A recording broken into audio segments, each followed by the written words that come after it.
ละคืนนี้เดือนเพียงแก้มแต่งดอกไม้เทียนถวาย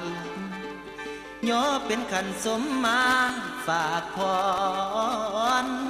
ไปถึงฟ้า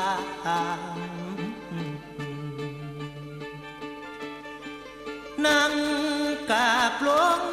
ปงขันหาวิงวอนถึงคุณเจว่าคอยฝ่าทันสู้บันดลให้คนสวย